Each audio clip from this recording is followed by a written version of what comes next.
What is up, everybody? Welcome to episode 2 of the Shift Change podcast. I'm your host, Jason Stanford. I need to get started today by, first of all, acknowledging everybody's support and thanking everybody who listened this week to episode 1, who took time out of their day to text me or call me and tell me what they liked about the podcast and the concept of the podcast. It's not lost on me that the most wonderful gift you can give anyone is your time. So the fact that you listen to it is one thing, but the fact that you took time out of your day to call me or text me or send me positive notes about it is certainly another. So I'm not good at showing gratitude. I'm working on getting better at it, but my God, thank you all for everything this last week. One of the guys that texted me was the guy with the shithole garage. I told him I'd give him everybody an update. He still hasn't cleaned it, so that's where we're at on that deal. When you look at this podcast on Spotify, a couple house cleaning things, there are other podcasts with the same name. I have no idea what their content is. I'm sure it's great. I'm sure it's wonderful. I didn't research the name before I went ahead with this project. It's kind of been in the works for a long time, so I just went with it. So you'll have to look for the specific one. We're working on changing our art right now so that there's a different picture, but you can identify mine by my name. I did have to hire a social media content advisor. She's 13. She lives in this house. Her name is Carson. We had our first business meeting today, and it went great. We have an Instagram page now. Talk Shift Change is the name of the Instagram page. Talk.shiftchange. We had to go with that because there were some other names already taken. Coincides with the email account that I had to start for the business, which is Talk Shift Change, not to be confused with Talk Shit Change. Talk Shift Change at gmail.com if for whatever reason you want to email me. We put together a guest list. Can't wait for that. We will have some longer format shows where we have some guests. I'm excited about that. I love to talk to people and figure them out and figure out where they are and how they got there. One on the list is an attorney. He's real excited to share how he figured out how to turn pounds to kilograms. So look forward to that. Some other lessons I learned from the first episode. I'm working on intro music. I'm working on, some sign-off things. I'm doing this all from my phone. I still don't have a computer, so we're trying. It is what it is. I'm working on it. We'll figure it out. But I'd say we're leaps and bounds. I'm recording this on Friday, so we're leaps and bounds from where we were on Monday. So stick with it. It's going places. I spent a lot of time last Monday with Spotify support, and I got to give them a shout out. They did great. They were patient with me and understanding that I truly don't know what I'm doing. So, one of the things I wanted to touch on to start with before we get into the meat of this is why I chose the name Shift Change. I don't think I alluded to that in episode 1. The main reason for it is when it's almost my favorite part of the day. When a new shift comes in, or when I'm coming off shift, a new shift comes in, or I'm the person coming in on the new shift. It was my favorite time. We could sit around, we could bullshit, we could talk shit about admin, we could talk shit about some of the stuff we did. We could catch up with each other on kid stuff and how we're navigating life, and maybe somebody would give me a tip, or I'd give somebody a tip on something, how we're managing our sleep, how we're managing our injuries, whatever the case, whatever. It was just it was the best time of the day to get some normal face-to-face human interaction, and it was great.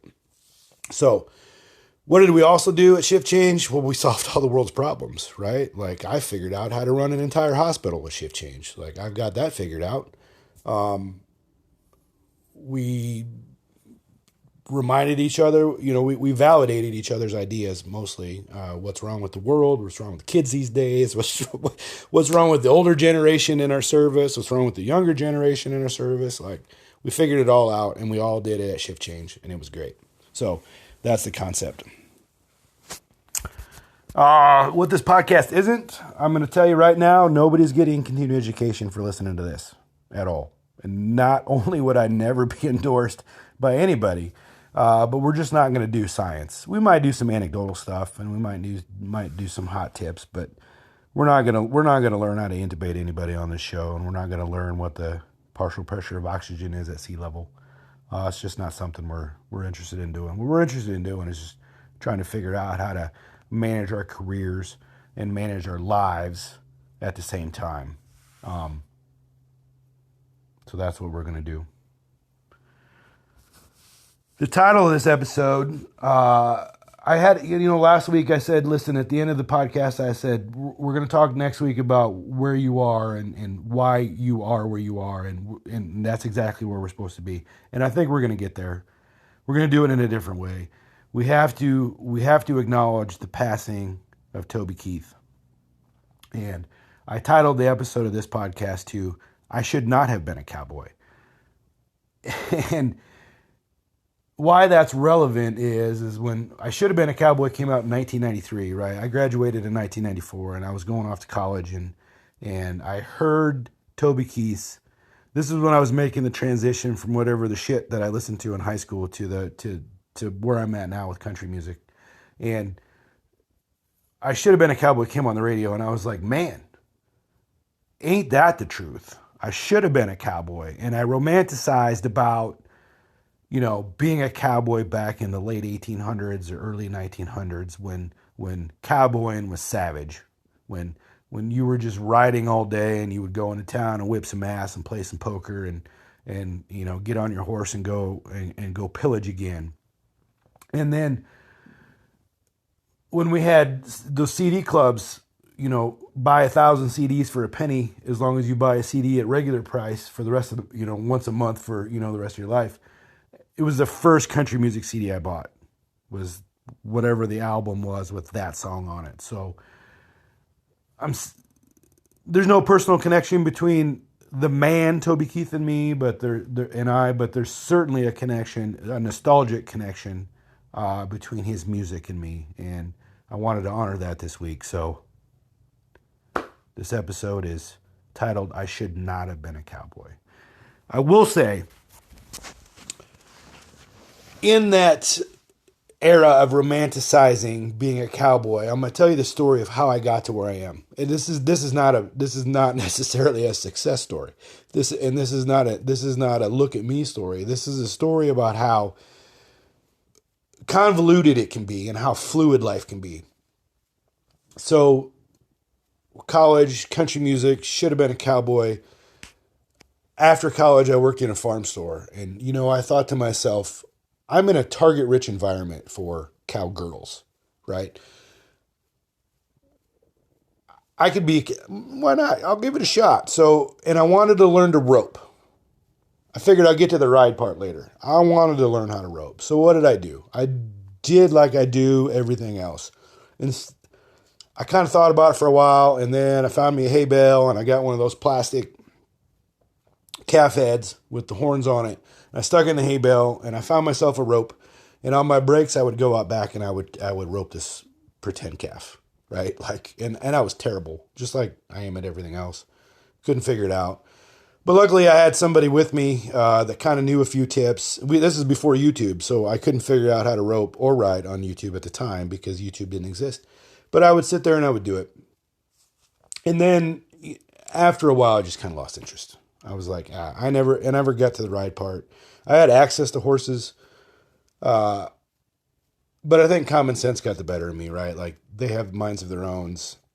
I don't really know what I'm doing. There's no chance that combination would have ever been successful. So I gave it up. But then I thought, well, hell, race car driving is pretty popular. Like, I'll be a race car owner. And so I did. I bought a race car with my tax return one year. I bought a used figure eight car. I found me a driver. I found me a mechanic, and I was the owner operator of the race car business. And I got that thing to my house in my single car garage at the time. I lived with my mom. So just think about that for a second. And I put that car in the garage, and for like a week or so, I kind of chopped it up. I did some grinding on the fenders. Maybe I did some body work. And after about a month, that thing it never went anywhere. And to be cute, it lost momentum, right? And it just never came to fruition. Never saw the track. So I loaded it up. We took it out to my buddy's pasture, and at the time, and there's a good chance, 30 years later, that thing is still sitting there. So never came to be. So same thing, same song, different verse, day after day after day. I didn't really feel like I was doing anything. But I kind of felt every night that I went to bed, I kind of got a little dopamine spike because I just figured like the next day, that's when I'd catch my break. Like surely all my friends are catching their break, right? I mean, they're just getting lucky with all their things that they're doing and starting their lives after college and doing the things that they're interested in doing. Like surely that was just a break. And they caught it. And I just haven't got mine yet. So I'll just sit here and wait. Like somebody was going to knock on my door selling like good fortune, right? Like all I had to do was answer it. And the guy's like, hey man, you looking for a break? Matter of fact, I'm in the market. I got a whole bag full of them right here. It never happened. And it never happened for a long time. Fast forward, I don't know how long, but whenever 9/11 happened in 2001, and we all remember where exactly we were when it happened, if you happen to have been alive at the time, and I know that I'm getting to the age now where I'm talking to a lot of people that weren't, okay? So it's my day off, I'm laying in bed, I'm kind of a turd. I wake up to the fact that somebody flew a plane into a building full of people, and I was like, how in God's name does that happen? And then a few minutes later, the second one went into the, and I was like, man, I don't know who hired these guys, but holy crap, right? But what I also noticed at the time that I didn't really pick up on until later was how many people came to that scene and how many people were there to serve other people. Sure, we saw movie clips of a lot of people running away, right? And rightfully so. But we also saw a whole lot of clips of people running there to help. What a noble thing to do when somebody is in trouble, to be the person that goes and helps them. And I thought, that's it. It didn't hit me right at that moment. I had to let that marinate for a while before I finally realized that I wanted to be somebody that served other people. So I enrolled in EMS school.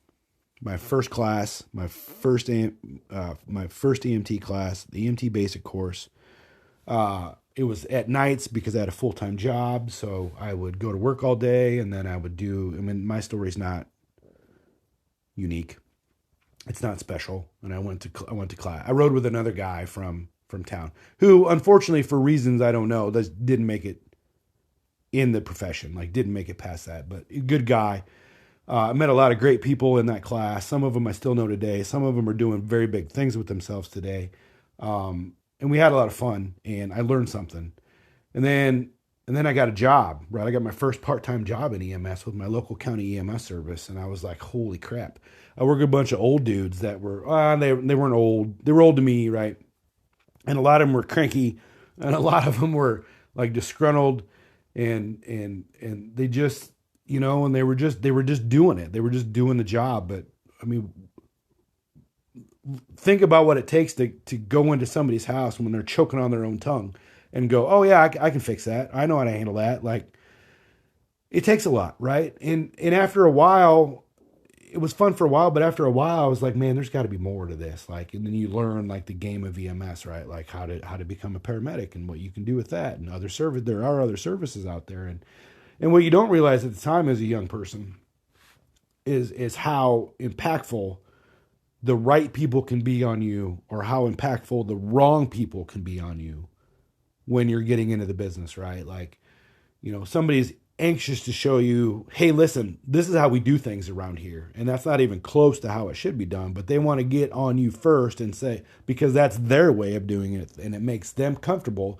If you cut corners, if you do things that kind of aren't right, but they're really not wrong either. But as long as you're not, making enemies on your service, I'm going to do it that way. So I don't listen to this guy bitch that I did it the other way. So I kind of learned real quick that, I don't know, maybe this is the place, maybe this isn't the place. But I did know that I met a girl that I thought for sure we were going to get married with, or I was going to get married to, and we were going to get married, and I probably needed to find some full-time work if I thought that this was going to be a good idea, right? So I put an application out to one of our urban, like, private services that was questionable reputation, but at the time they were the only people that hired basics full-time. And so I went through the process, and I put my app in, and I got a call, come down to the corporate office and show us your skills, basically how to backboard somebody and stick an oral airway in somebody's mouth, and congratulations, you're hired. Great. Well, a couple of weeks went by and I never heard from this company, and I was like, listen, I'm doing life right now. Like, I need to figure out what I'm doing. When am I starting? Where do I get my clothes? Like, do I get a uniform? All this kind of stuff, right? And they never called me. And despite me calling them, it's not like I didn't try. And my last message on their voicemail was, hey, listen, I don't think that this is going to work out.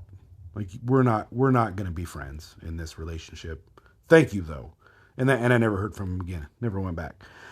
So I thought, well, I don't know. I guess to tide me over, I'll learn how to be a personal trainer, right? Because I like working out. And, all I got to do is order these books and study. And then I went to Central and I took the test, and lo and behold, I was endorsed through the NSCA, the National Strength and Conditioning Association. And I was a personal trainer, and never filled out one application on how to train people, on like training people. Like, I never went to a gym. I thought, well, there's no way they're going to hire a guy that taught himself how to be a personal trainer and was got no personal training experience. Right. So, I'll never do. I got some good knowledge, like I figured some stuff out, but it just never worked out, right? So I needed to do something to advance myself, because we weren't going to do it on back then what they paid EMT basics, and nobody hired us full time anyway. So we made the commitment. I quit my job. I started working for my buddy's landscaping business during the summer, and my wife and I went and talked to the School of EMS at the time. And we said, hey, I'm interested in being a paramedic. And they said, great. We offer two programs, man. One of them is the Iowa paramedic, and the other one is the paramedic specialist. And there was a price difference. Iowa paramedic being the cheap one.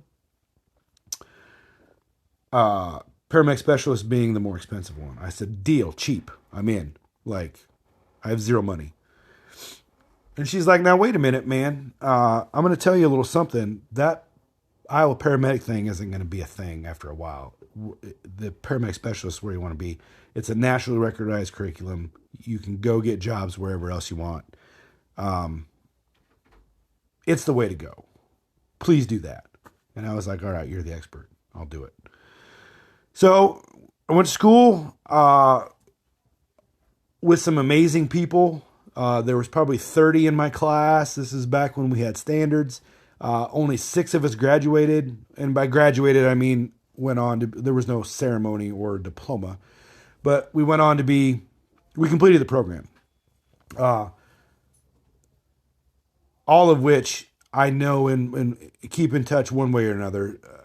One of them is now the associate dean of the health sciences program at our local community college. And I was like, holy crap. Like, didn't see that coming. Guy's doing a great job. He loves EMS and he's making good products. With me, that product meaning EMS providers, right? We need good providers. One of the gals I went to school with, her and I used to work together. I'll get to that story in a second. She was the responder who showed up at my dad's house the day that he passed away, and I couldn't have been more grateful for her and the relationship that I have with her. Okay? So, these people did some big things. Well, then it was time to get my first full-time job. I ended up getting hired at my local county EMS service as a full-time paramedic, making full-time paramedic wages in the early 2000s. And man, I thought that this was it. I was going to be there my entire life. I got IPers. I got good money. I got married. I had my first kid. Like, we're doing it.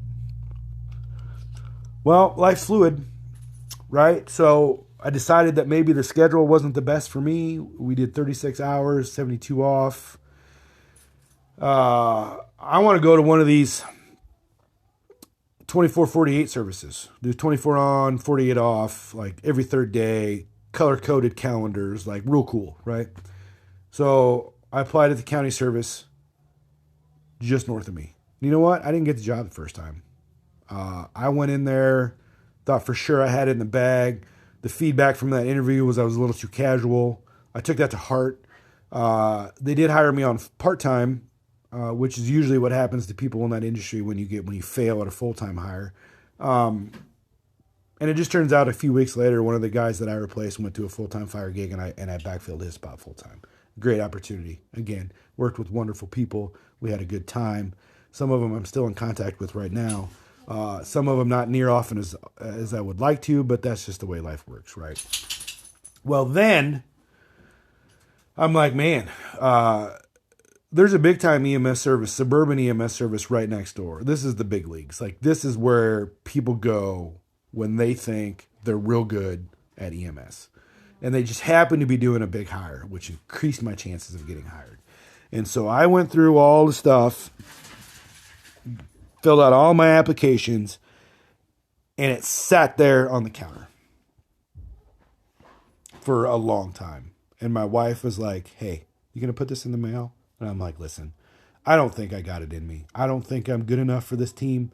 I watch them in their fancy ambulances. They got those nice white shirts on. Like these guys are good. Like these guys are the guys, right? They all work on helicopter services part-time. Like, what do I got to offer? And I was like, I'm happy. I'm fine. Like, it is what it is. I'll be okay. Well, a couple weeks later, I got a letter from that service that says, hey, thanks for your application. Here's the testing dates. Do you pick one, call us, set up a testing date, and let's see what happens. And I was like, hey, honey, what is this about? Well, she put my application in the mail. She did it. She didn't tell me she did it. She did it. And I was like, I'll be damned. I made it through phase 1. And so I go, I test, I do the thing, and they said, hey, great, you passed the second test. Now we'd like to have you back for an interview. I said, okay, I'll do it. I showed up. I worked hard, man. I prepared for that interview, and I killed it. Like, I just nutted that thing. And I was already working for him part-time a little bit. I kind of glossed over that fact, but I was on for just a short time. And this is back before I could get emails before my phone, and I remember that I was at my dad's house changing the oil in my car or my truck, and my buddy BVL texted me and said, hey man, congratulations on making number 2. That meaning, out of the silver service list, out of all the people that applied, I finished second. And I was like, holy crap. Who would have thought it? Who would have thought? Ended up working for that service for 10 pretty good years. Like a lot, like I worked with great people. I met my good friend MFC, BVL, like all these guys, great people. A lot of them that worked in the county service previous worked there part-time too. So we had fun. We had a riot. It was great. But then, in that 10 years, I decided, hey, why don't I throw my hat in MMA fighting? Like I was like, I could do that. And so I got a trainer and I started training. And 2 months later, I separated my shoulder and never saw the ring. Just another romanticized dream that never came to fruition. And then I was like, you know what? I made a lot of money. The infamous 2012 year came, and I was like, God, I made a ton of money, but I'm miserable for whatever reason. I hate just being tired, and I hate waking up. I was working 2 jobs. I'd gotten hired again. The one of our urban flight programs was doing a big hire, and I was like, yeah, I'll do that. Like that sounds like a great time. Some of my friends from West Des Moines worked on that program. And I was like, I'll throw it in. I'll just throw it in. Like, I'll just get my name. I had zero expectation of ever getting hired on a flight service. And that's not self-deprecating. I was just being honest with myself. And holy shit, I got hired. I was like, what is going on here? And so I was working 2 jobs. I was working that part-time. I was working my EMS job full-time and for 3 years. Until it wasn't sustainable anymore. Like for a lot of reasons we'll talk about in future episodes, but it just wasn't sustainable when I just started hating everything. So I gave up what I thought I had to do. Like I had to keep the job that had the pay and the benefits for my family. I had probably had 2 kids by now, and I had to keep the job that had the pay and the benefits. I had to get rid of the part-time job that was just taking up my time. And I did. And that didn't solve my problems. So then I realized that it was probably, amongst other things, like the every third day grind was just getting to me. By now I had 3 kids and I was tired all the time. You get 1 day off. Your first day is a bag of crap because you're tired. Your second day you feel pretty good, but the third day you're already back in it and feeling like crap again. So I was like, I'm out. So you know what I did? And this is honestly, I got into my buddy's construction business. I got out of EMS altogether for 4 months. I started working with my buddy on the big construction business, putting together houses. He's he's got a great business. And on the first day, there was 2 houses going side by side, and these guys were just rat racing back and forth, back and forth, back and forth. And I was like, what did I do? I don't even understand what's going on here. And these guys, some of the most talented guys on the planet, right? Which can make nothing and build something. Like, I'm looking at the trim in my house right now, and the cuts are perfect, right? Like, these guys are good. These guys know, and I don't know anything about this. Like, I was willing to learn. But man, picking up garbage on job sites was probably the most talent I had in the construction ring, right? I was real good at picking up heavy crap and throwing it in a trailer. And I was okay with that because I was sleeping in my bed every night. And really that was the goal. But you know what I didn't have is I really didn't feel like I had my identity that I had before, right? So I made the same amount of money. I got to sleep in my house every night. We took a hit on benefits, but that is what it is. And the business of life was like, listen, I need to get back to doing what I think I was called to do. And that's help people. And so luckily, my former flight program was hiring again, and I was like, I'll try. I don't expect them to take me back. I was there. I had the job once. I let it go. Like, it's other people's turn. Again, not self-deprecating, just being honest. But I'm going to try because I feel like I need this. Like, my soul needs it. My family needs it. I need it. My identity needs it. And I went back through the process, got hired full-time, took a pay cut to do it. Pretty massive one. Took a benefit cut to do it. A pretty massive one. But I had to do it because that was who I was, right? That was my identity, was being that guy. So, through all of that, every moment of that story, I was exactly where I was supposed to be, whether I liked it or not. Everything, and I know that we all have the benefit of hindsight, and that the story ended up working out in my favor. And I get that sometimes it doesn't. But the point is that we are exactly in the moment where we are supposed to be. Our future self depends on it. We don't have to like it. And we certainly can fantasize about things getting better, but we also have to act on it. Right? So you don't have to like where you are, and you can accept the fact that change is scary or change is the unknown. But sitting idle and not doing anything about that change, or that what you think you want out of the change, is not acceptable. You have permission, right, to change your mind about what you want to be when you grow up. You have permission to change your mind on where you want to spend your time when you make money. I know it's easy to say, yeah, but I've already been here 5 years. I don't need to change. Like they treat me pretty good. Like I'm pretty comfortable here, whatever. That's fine. But you don't have permission to not do anything about it if you want more. You don't have permission to be self-deprecating and say, yeah, but it sounds nice, but I'm probably not the guy for the job. You don't have permission to say, I wish I could, and then not do it. You don't have permission to say, I want to start this, and then not do it. You just got to do it. The best way to solve a problem is just start working on the problem. Okay? Now, I got the best job in the world. I work with the best people. I am certainly in a good place right now. But I know, right, that I am one tragedy away from that all changing. I'm not naive to that. But I worked hard.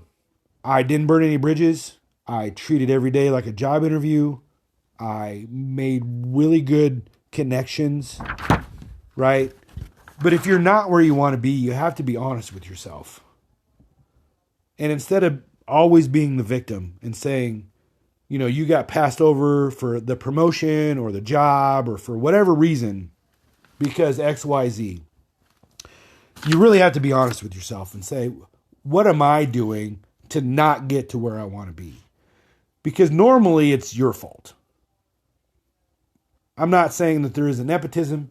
I'm not saying that there isn't bad luck. I'm saying that a lot of the times we're not where we want to be because of our own selves. We perpetuate these things in our mind, these failures, these confrontations that never existed and won't exist. But it keeps us from doing these things because in our mind, that's what's going to happen. We're not going to get the job. We're going to get rejected. So we're not going to try to do what we're going to do.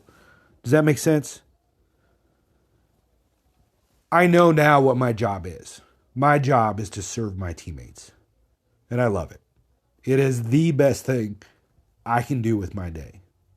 My job is to serve my family. I got 4 kids now. The 7-year-old I serve, it seems like multiple times a day, like I'm her little butler. But you know what? I love it. We can't control a lot of things in our lives, but we can control the effort we put into things. You can't control where you end up. You just got to take the step. You just got to take the leap. I'm going to pin this down to everything that I just said was probably my wife putting that application in for me, unbeknownst to me. Tipping point. I get it. But you got to work. You got to be honest with yourself. You got to figure some stuff out, and you got to move forward. Okay? So wherever you are right now is where you're supposed to be. If that's where you want to be, and it's because you worked hard and you took a chance and you did the things that you were supposed to do, that's great. I'm on your team. I love a good win. I love everybody to win. I want everybody to win. But if you're not where you want to be, and you think it's because of some external reason, like life is just against you and you are the guy or the girl in life that's always going to get the short straw, you're wrong. Just get out there and work. All right. That's all I got today. This went longer, 35 minutes, and I apologize for that. If you guys are just getting to work and you got to save a little bit of this podcast for later, there you go. Next week, we're going to talk about what I think our toxic trait is in EMS and how we can break the cycle. Until then, I'm going to tell you guys what I tell my kids every time they leave the house. Work hard, be kind. Thanks for listening.